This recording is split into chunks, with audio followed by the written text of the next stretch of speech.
Hey loves, welcome back to my channel. Today guys, I'll be checking out this interesting video from Thomas Sowell, and it's titled Why Universities Are Now Woke Liberals Breeding Grounds. You guys, I'm super excited for this. If you're yet to subscribe to this channel, please consider subscribing. Give this video a massive thumbs up, comment, share, and all that good stuff. And without much ado, let's see what this video is all about. Why does the liberal progressive mindset have such a stranglehold within the intellectual academic world? Why should the vision that you just described be so prevalent among intellectuals? Well, among the many reasons, most academic intellectuals have no experience, no serious experience outside the academy.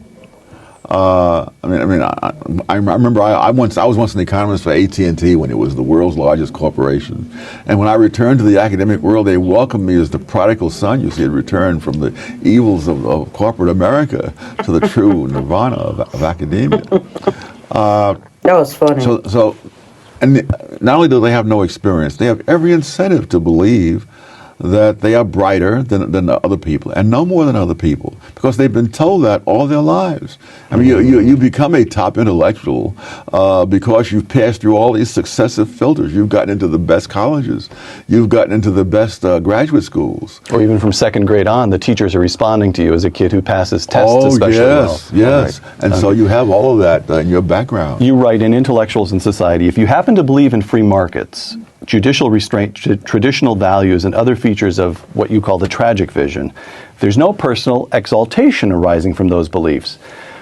But to be for social justice and saving the environment puts you on a higher moral plane. Yes. So the question here is, can it really be that simple that intellectuals across the American landscape tend to embrace the vision that you've described sheerly out of self-flattery and self-pleading? Yes. It is. Don't forget, human beings have an enormous power of rationalization. Think of all the absurd things that have been believed throughout all of history.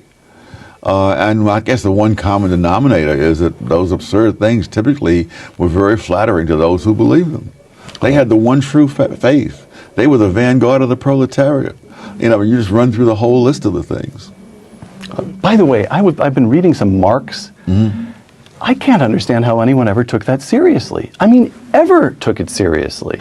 Well, what are you reading? Sentence by sentence, it's, I began with the Communist Manifesto that he and Engels wrote. It's a magnificent, if you want a model for propaganda, it is the masterpiece. But there's actually absolutely no contact with actual economic reality.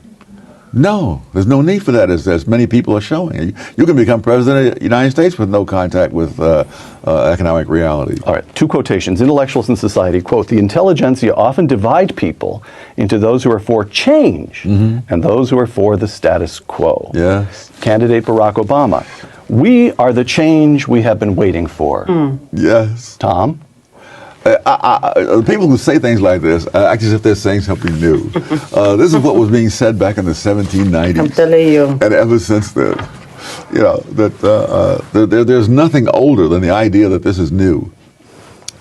And you guys, this is very interesting, and I love Thomas Sowell's sense of humor. Let me know what you guys think about this in the comment section down below. I love the fact that he called Obama out on this and said that what he was talking about isn't new. It has been said before, and when people think that their idea is new and no one has ever had that kind of idea in their head before, is totally ridiculous, because sometimes you may think you are the first person that is thinking about one particular idea.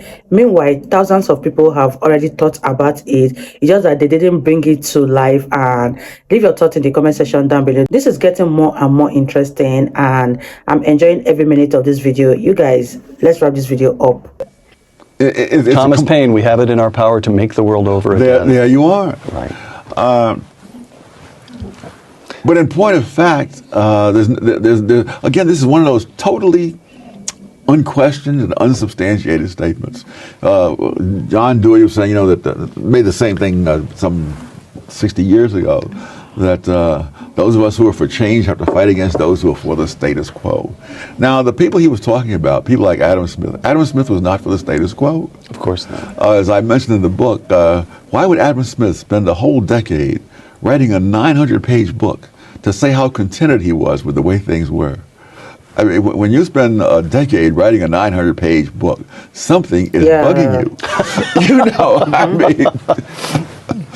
And anyone who ever bothered to read Adam Smith will see that he is pretty ticked off about a lot of things. Once again, two quotations. You quote, at a number of points in Intellectuals in Society, you quote Justice Oliver Wendell Holmes. Here's one of them. As Justice Oliver Wendell Holmes said, the word right is one of the most deceptive of pitfalls and a constant solicitation to fallacy. That's quotation one. Here's quotation two. Barack Obama, quote, healthcare should be a right for every American, close quote. Well, there's the fallacy. No, it's the word right. It's amazing. And in one sense, I simply cannot explain it. People say we have a right to affordable housing, decent health care, we have a right to all kinds of stuff. And the question is, where did this right come from? By the way, it is literally the case that I heard on the radio the other day. One of the questions in healthcare is plastic surgery, whether it'll be taxed or. I literally heard someone say that women have a right to Botox treatments. There you are. Just thought I'd mention that for you, Tom. Yes, well, but that's no more arbitrary than all the other things that are called rights. I mean, right now we're going to have this trial of these terrorists in a court of law, which is absolutely unprecedented and absolutely absurd. And the question is, where did that right come from? Well, it's not in the Constitution. It is certainly not in the Geneva Convention. It's just that by loose thinking, people say, well, prisoners of war get treated that way. Yes, they're not prisoners of war. The Geneva Convention said what prisoners of war were. People who adhere to the Geneva Convention get the protections of it. But during the Second World War, when some German soldiers at the Battle of the Bulge put on American uniforms, infiltrated the U.S. line, and they were captured, they were simply lined up against the wall and shot and killed right there. And it was not something secret. The Army filmed it. I've seen the films on the History Channel. Really?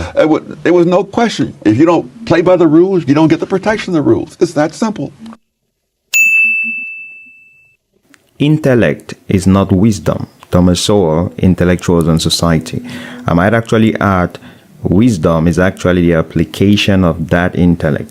As Thomas Sowell often says, it doesn't matter how smart you are unless you stop and think. Probably not on what to think, but on how to think. Because sadly, people have only been taught what to think and not how to think. Wow, you guys, that was such an interesting one. I really enjoyed every minute of this video, and let me know what you guys think about it in the comment section down below, and I'll see you all in my next video. Bye guys.